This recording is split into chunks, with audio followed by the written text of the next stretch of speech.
காலைல ஃபஜர் தொழுதுட்டு நம்ம ஜாக்கிங் கிளம்பியாச்சு. இன்றைக்கி அப்படி இப்படின்ட்டு ஒரு 6 கிலோமீட்ரு ஓட ட்ரை பண்ணோம். அல்ஹம்துலில்லாஹ்ன்ட்டு நல்லபடியாக ஓடி முடிச்சாச்சு. ரிட்டன் வரும்போது நம்ம ஃப்ரெண்டு கால் பண்ணி கூப்பிட்ருந்தாப்புல. ஒரு குளம் மீன் வளர்த்துட்ருக்காப்புல. மீன் தீவனம் போட்டு வருவோம்னு கூப்பிட்ருந்தாப்புல. நம்மளும் கிளம்பியாச்சு.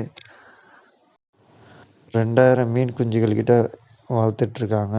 கிட்டத்தட்ட 4 ரகம் சொன்னாப்புல. பில்லிகெண்டை, கட்லா, ரோகு இந்த மாதிரி 4 வகையான மீன் குஞ்சுகள் வச்சு வளர்த்துட்டு வந்துட்டுருக்காங்க.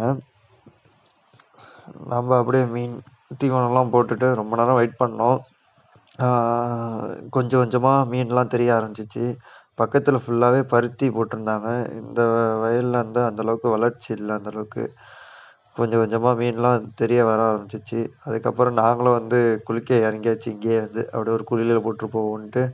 ஆழம் அந்தளவுக்கு இல்லை. அப்புறம் அப்படியே குளிச்சுட்டு நம்மளும் வீட்டுக்கு கிளம்பி வந்தாச்சு. நம்ம ஒரு 8 மாதத்துக்கு முன்னாடி ஏற்றின செடி, மல்லி எறும்பு செடி நல்லாவே வளர்ந்து வந்திருக்கு. இப்போ தான் கொஞ்சம் கொஞ்சமாக பூ வைக்க ஆரம்பிச்சிருக்கு.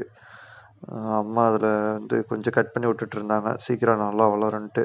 கொய்யாக்காய் மரத்தில் நிறையா பிஞ்சு கொய்யாக்காவும் நிறையா பழுத்த கொய்யாக்காவும் நிறையா இருந்துச்சு. சரி அப்படின்னு சொல்லிட்டு நம்மளும் அக்கம் பக்கம் வீட்டுக்கெலாம் கொடுப்போம்ன்ட்டு நிறையா கொய்யாக்காய் அப்படியே நம்மளும் பிரித்து விட்டுட்ருக்கோம். ஒரு வாரமாக பறிக்காத கொய்யாக்காவை பார்த்தீங்கன்னு வச்சுங்களேன், அவ்வளோ அணி கடிச்சு போட்டு நாஸ்தி பண்ணிடுச்சு. அதுவும் ஃபுல்லாக கூட சாப்பிட்ருக்காது. பாதி தின்ட்டு பாதி அப்படியே போட்டிருக்கோம். அதுக்கப்புறம் நம்ம பறிச்சு விட்ட கொய்யாக்காலாம் அப்படியே அள்ளிட்டு நம்மளாம் கிளம்பியாச்சு. சரி, ஓகே கேஸ், இதே மாதிரி இன்னொரு ஷார்ட்ஸ் வீடியோவில் சந்திப்போம். ஓகே, பாய் பாய்.